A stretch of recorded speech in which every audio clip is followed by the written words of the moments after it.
Hey, you're going to want to listen all the way through this episode because we are doing fractions. How 5 divided by 5 equals 50% for one guy? We'll tell you which rock band that is. You're also going to find out why you should never tell Mariah Carey that she's had a comeback album. Don't do it, Lamely. Don't. Enjoy the show, everyone.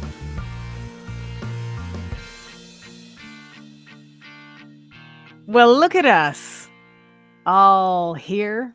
Yeah. Ready to go back in time to our favorite decade. Thank you very much. We're talking about how the finances get split in one of the biggest rock bands in the world and how lopsided those finances are. And a little side story within that of, facing death and winning. Typical rock star stuff.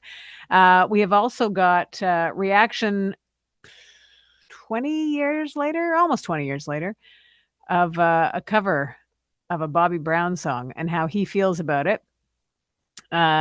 Quick bit of info on a new movie from Weezer, like legit quick bit. So we'll talk about that a little. But also, Kelly's trivia will be the thing that you can put a check mark beside today as the biggest thing you got right in your life. It's a big buildup, Sharon. It's a good kind of challenging. Also, your 90s rewind will take us back to near the end of our favorite decade. But a big anniversary for Mariah Carey and her fans this month. And she's talking about how she felt about what was then referred to as her comeback album. So let's start there, shall we? The Emancipation of Mimi just turned 20. Crazy. Isn't that nuts? It's nuts. I think what's even nuttier is that for her 10th album, I kind of have pretty clear memory of it too, how journalists and music critics were calling it her comeback album, which she didn't like. Oh. I remember though at that time, the Emancipation of Mimi has We Belong Together on it, right? Yes. I remember the feeling of hearing that song and thinking, yes. For everything else that had happened, I guess people just wanted to hear more of that sort of vintage Mariah sound, which is selfish of us to want that. Really, but it's not like a bad selfish. It's just because it's so good that you wanted to always be that good. She was allowed to go and try different things and find herself and do all whatever she wants. She's Mariah. She can do what she wants. And I'm not trying to defend music journalists by saying it was okay that they said that, but I have an understanding of why they might have referred to it as that. How do you feel about that? Well, I think why it got dubbed the comeback album is because prior to that, she had that not great time in her life when she was a little roller coaster ridey. Yes. With just some issues, and then she had to get that worked through, and then she also had the glitter situation. Right. Did not go well either in the grand scheme of things. So for her to ride out that storm, quote unquote, to then come back with this masterpiece, which spawned like some solid work apart from We Belong Together, but We Belong Together just went bananas and was on the charts for God knows how long. It's such a well-written song. I mean, it's so on the nose for that scenario. That kind of a rift and that sort of deep of a love. She nails it every single time. That's why it's so good. Yeah. So because as everybody's life ebbs and flows, and so she had, again in 2001, 2002, it wasn't awesome sauce in many regards. But for true Lamely members such as myself, we we will always stick by MC. And so I think journalists and music journalists needed something to call it because it was such a success for her. But by no means was it a comeback. I think it was just I don't know, like she'd come up the mountain again. Like, Right. uh, It's interesting though that she said that she was annoyed by that reference and said she says, but now I'm like, oh yeah, my comeback album. Like she says, how many comebacks do I have to have? Yeah.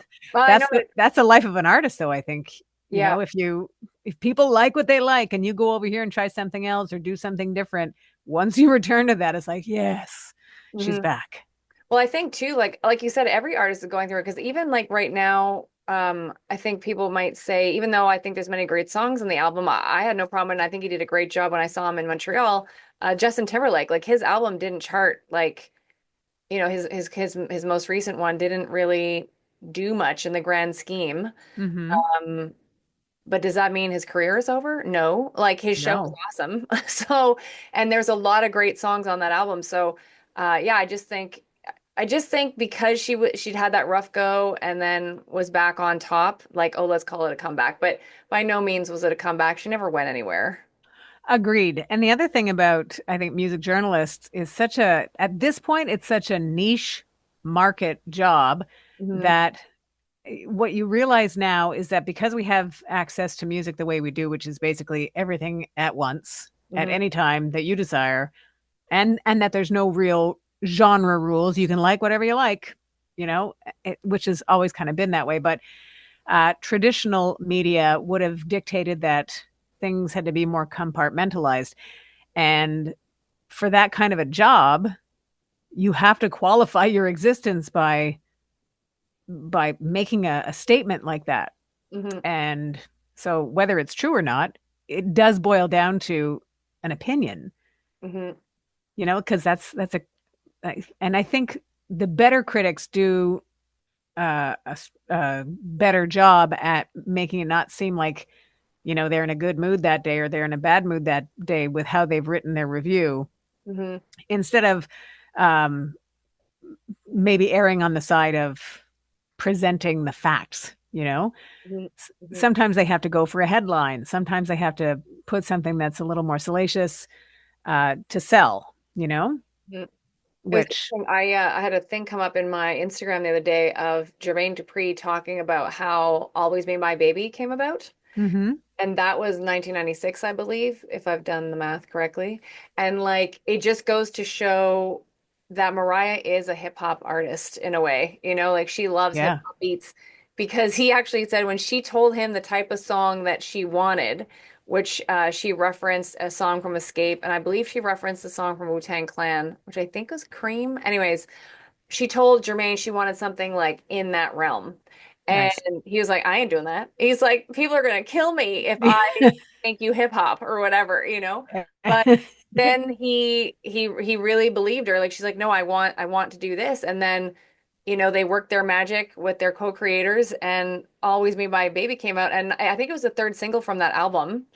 And like I believe it became a top 10 hit also or a number one hit. Like so like she can do anything, Mariah. Yeah, she can. We've talked about it on this show before, where her rock album, Yes. Hmm. like artists can do what they put their mind to, and it ends up being, if it appeals to people, somehow that makes it a hit. I mean, that's legitimately the definition of what makes it popular, but it doesn't diminish.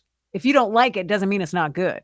Yeah, exactly. And I think that's where some critics get mixed up, and certainly some music fans. You Hmm. don't have to like it, but it doesn't mean it's bad, Yeah. Well, you know, people get very, well, as very proprietary over their artist, and I think for they want sure. to stay in a lane that they understand. And if the artist decides to go left or right, depending on what it is, it might be met with some resistance. It's true. And I think when you commit to loving an artist so strongly as the Lamley members do, Yeah. the Lambs, that you know what, the commitment to the artist means that you just got to be ready to buckle up because Mhm. you're in for a ride, which is great.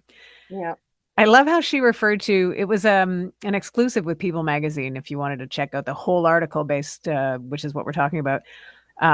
But the video um that she wore her wedding dress. Hmm. And she said, since I was doing a scene with a wedding dress, rather than spend tons of money on a new dress, we just used the one that I had lying around. Just lying around. A Vera Wang dress just lying Yes, around. it cost a pretty penny. So What's also great about the emancipation of Mimi is that April 12th was the date, 20 years ago, 2005. 6 million copies in the US alone, yeah, 10 million around the world, and 10 Grammy nominations for it for beast Mariah. mode. Love Yeah, the Mariah Carey. Love her. love her. And I think All people need to good. remember she's not just Queen of Christmas. No, I mean, you don't just get to be Queen of Christmas. Do you know? You can't just show up and have a Christmas album. You have to have the credibility to back it up, you Yeah. know? Lucky us. So, we'll get into some rock news also, but I think that I am emotionally prepared to get into trivia. Are you Speaking of buckling up. Bing bong, Sharon? Bing Bing bong. bong. So, news or politics or hobbies, toys, and games en premier first. Uh, News and politics. Here we go. Since 1994, the Zapatista Army has been involved in a civil conflict with which Latin American government?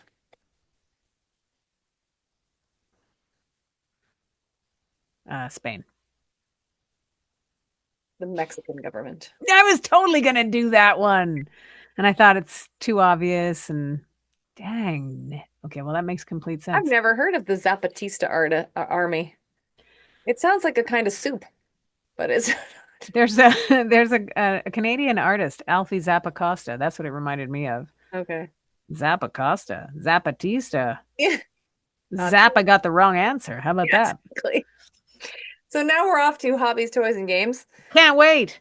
Sparks Dragonfly is a friend of which video game protagonist? Sparks Dragonfly? Sparks the Dragonfly is Okay. a friend of which video game protagonist? Can I have a hint? I was probably out in the clubs. Blank the Dragon. I don't know. Puff the Magic. Yeah. Spyro. Spyro. Byro? Spyro. Spyro Oh, the okay. Dragon. Yeah, I can see that. Is that one of the games your boys were into, your little nephews? No. No. Just Mario. Yeah, Ooh, Super Mario. fair enough. Mario. Just that. So here's the deal. When it breaks down to the finances of Guns N' Roses, the lopsided nature of Axl Rose getting half of the earnings. The net income, True? 50% of the income of Guns N' Roses, 50% to Axl. Is that confirmed? Is that confirmed It's true? put some air quotes on confirmed because their former manager was talking about how, you know, he is not Guns N' Roses, but he likes to be in control of everything all the time. He did point out that there was a chemistry, certainly within the five individuals of Guns N' Roses, but that Axl wanted to be in control of everything. And that's what happens when you're in control of everything is that you end up getting half, but you also get a band that doesn't exist in the form that everybody knew and loved them for years. Like, Mhm. how long did we wait for the Chinese Democracy album to finally arrive? It went through phases and phases of almost being done, but it seemed like forever. And then when it came out, you set yourself up for failure because we've been waiting 1,000 years, and it's okay, you Yeah. know. Like, but while we're waiting, we're pushing the date, we're pushing it. You're sort of thinking like that. There's an unwritten thing of want to make sure it's the best that it can be, but then you've done it to yourself. You shot yourself in the foot because how could it be that great if we had to wait that long? Nothing could be that great. Yeah. So you lose perspective. Like even if it was that great, it wouldn't have been that great because it took so long. Yeah. So that might just be my opinion. But the other thing that is interesting is, I mean, you read Slash's book, right? Did. It was really good. And you read Duff's. I did.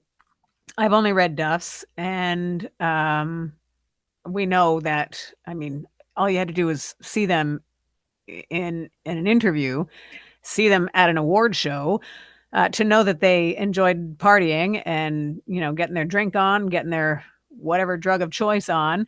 The fact that they sort of faced death probably a number of times between each of them, but that Slash talked about having heart problems because of his heavy drinking and drug taking over the year. Basically, it's sort of a weird cycle of not knowing where to put yourself or not feeling entirely comfortable, and then finding success in your with your first album, going from 0 to 100, and then being even more isolated because of that success, and then more drugs, more alcohol, and in your 30s you're facing, your own mortality, because how do you survive that kind of thing when physically we're only built to last so long and to be able to manage so much. But he had cardiomyopathy, so a form of congestive heart failure, as a young man. But he's been sober for 19 years now. He just said that he went headlong into everything, hardcore partying, but nobody ever spoke about what happens when the tour stops and the adrenaline ends. That's hard to manage, Mhm. especially because you love the feeling, right? So you're chasing the high basically all the time. Yeah. And that he didn't have, a real life before that success, and that they were kids. Mhm. And you could tell that. That was part of what was cool about Appetite for Destruction, was that they were like these gritty rock stars. You're like, yeah, they could be, my friends kind of thing. They weren't glammed up. They weren't all glossy and packaged. They were just good, but they were getting into it. And well, they almost died. So If you do read Slash's book, which I realize has been out for years and years at this point, yep. favorite word in the book is debauchery. He uses that like Oh yeah.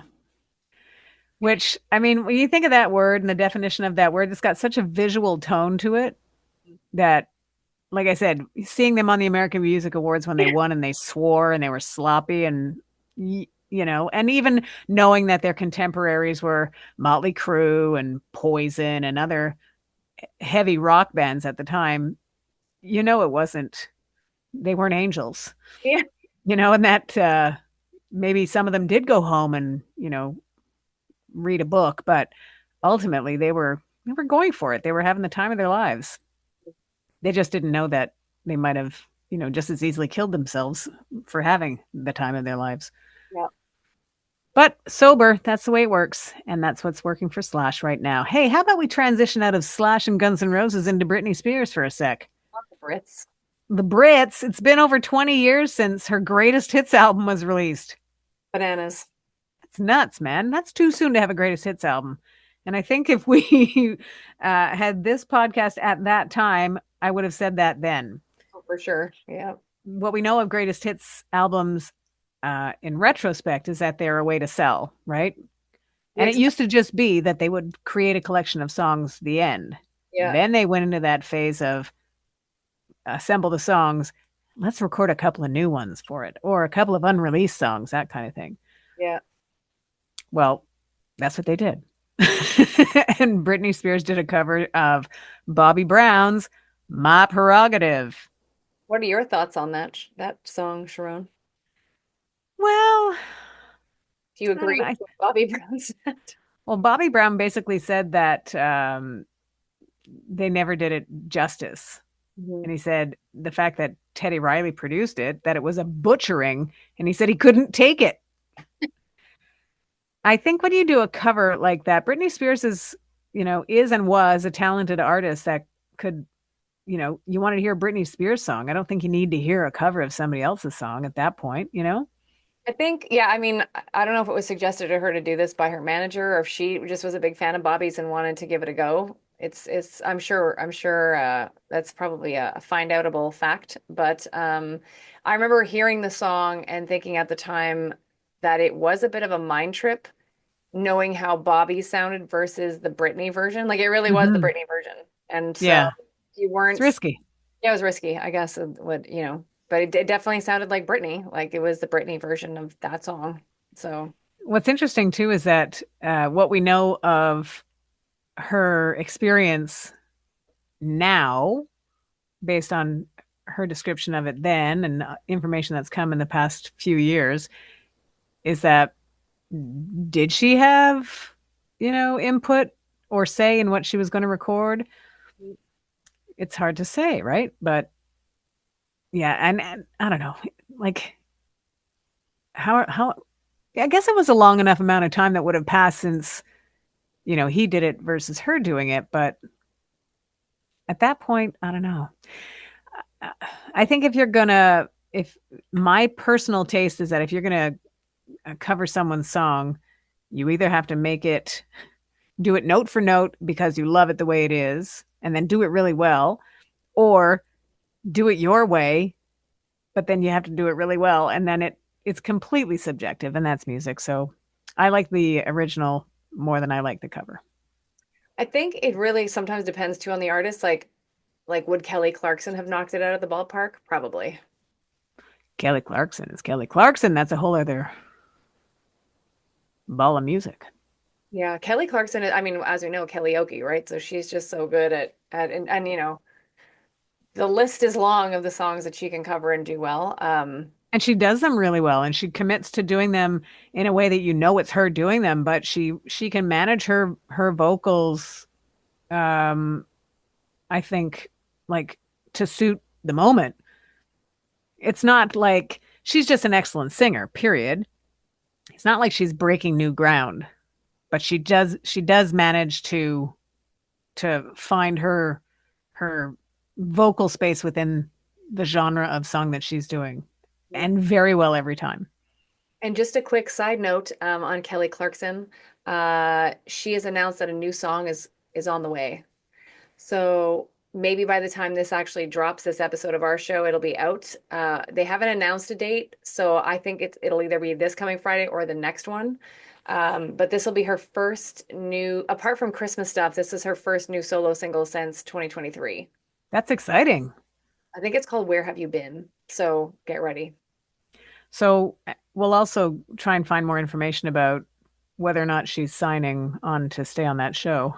Yes. And also this, I didn't know that I knew this, but apparently she left her former label and has launched her own label, which I think I knew about that, but I didn't know that she was leaving the old one. So this new release might be her first on her own new label. She's busy. She's a rock star, that girl. Well, that's the interesting thing, is that it's almost like, I mean, she's great no matter what she does.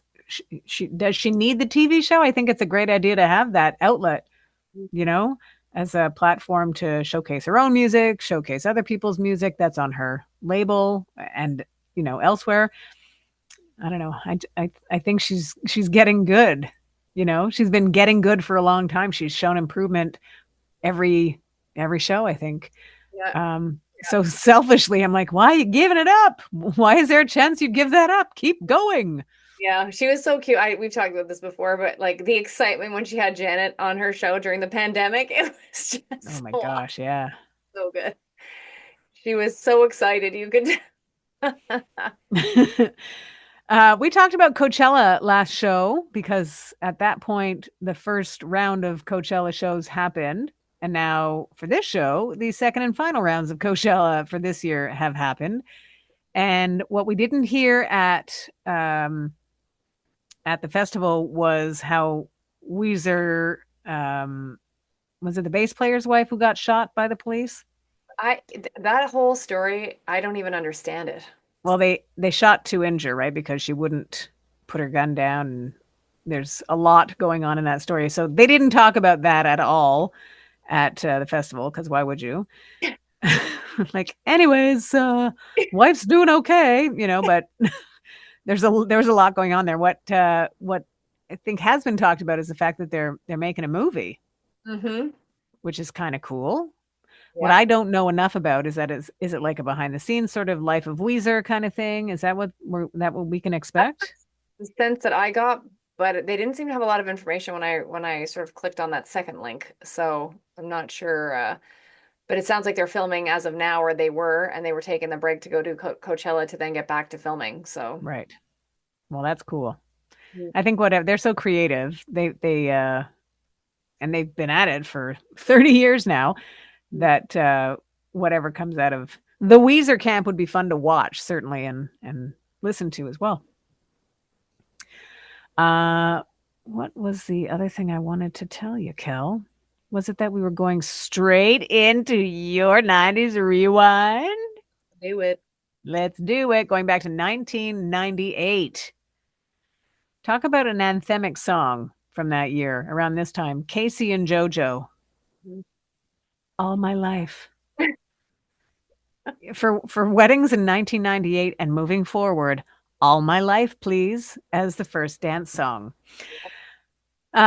Great song, but maybe not for a wedding, but Madonna's Frozen Mm-hmm. was happening. That was a super slick video, really sort of like you got the sense, you got the Frozen feel off of that video, which was cool. And That of whole course it's album was just, Madonna. like it was so good from her. It was such a Hmm. good album. My goodness. My goodness. The first of a couple of Canadian artist drops with Shania Twain and You're Still the One. Mhm. The second is Celine Dion and My Heart Will Go On, which when I was looking at this, I'm like, my heart will go. Oh, yeah. Because I remember seeing Titanic. We had an ice storm in 1998 around here. Part. Uh, and I went to a movie because it was warm at the theater. They had power there. I did not. Yeah. I think it was the only time I'd ever had nachos and that cheese at the theater, which isn't really good, but it was warm, Yeah. legit, which is a contrast to my real life and contrast to the Frozen scenario of Titanic sinking in the icy cold waters over to the east. But there you are for your Canadians. But truly, madly, deeply, Savage Garden also running through our heads at that time. And a couple of things from Marcy Playground. I believe they had one other hit, but they would fall into the category of one hit wonder in that, Mhm. even though they had another hit, we know that Sex and Candy is their signature song. Mhm. And wrapping up a handful of songs with the Backstreet Boys and Everybody. I know. If you close your eyes, you really felt like, man, oh man, did 90s Now welcome Backstreet Boys in studio? No, it was me singing Backstreet's Back. And that's your 90s rewind. Great tune. You know what's crazy is Nick Carter just posted on social media, I believe his son, Odin, has just turned 9. How did that happen? Like Wow. I remember when Nick was talking about having, the baby number one, which was Odin, and now he's 9. So Yikes. time is flying. It does do that. Like Yeah, week to week, show to show. I know. Flies by, Kel. Just a quick note too before we bounce, because I have a connection piece from Madonna to her ex-husband Guy Ritchie to a TV show that's on right now, um, Ooh. Mobland. So it's from Guy Ritchie. Have you watched it, Sharon? I haven't watched it yet, but it's on my radar. Yeah, it's on Paramount Plus. And honest to God, if you don't have the streamer Paramount Plus, you should get it. There's literally so much to watch on that streamer. It's so good. And so not only do you get the Yellowstone universe and like just other stuff, like Lioness and Mayor of Kingstown, which is Jeremy Renner's show. Uh, Right? so yeah, so Guy Ritchie has dropped this program called Mobland. It stars Pierce Brosnan, Helen Mirren, Tom Hardy, and there'll be 10 episodes. They haven't announced the season 2 yet. I really hope there will be one because I'm on episode 4. They drop them every Sunday. And honest to God, like it's an amazing show. It's Oh, so good. cool. And it's so and I was saying this actually to my audience that I'm obviously when we talk about mob stuff, usually it means like New York City, but this is like British mob people. Is And it Brit or Irish? Because well, here I was gonna ask if it got your better half stamp of approval. yeah, she actually was enjoying Pierce's because Pierce brings out the old Irish business. Uh Nice. but it's set in London and the outskirts of London and it's just like it's crazy to see Pierce Brosnan be a bad dude. Like and Helen Yeah. Mirren be like worse bad dude than Pierce. So Wow. yeah, it's really good. So if you have a chance to watch it, please do. And I really hope, like, I don't know that it was meant to be a one-off series, so I'm really hoping we get a season 2. Although as of our recording now, I haven't heard of a season 2 announcement, but I'm assuming it got like from what I've seen positive reviews, and I think it's amazing. So Cool. Mobland it is. yeah, get on that, Sharon. On it. Okay, I'm done now. All right. Well, I'm going to be done too then. We should be done together and wish everybody a big thank you for following us, finding us, taking us with you, everything. We appreciate you listening. Thank you for listening to 90s Now. Still happening.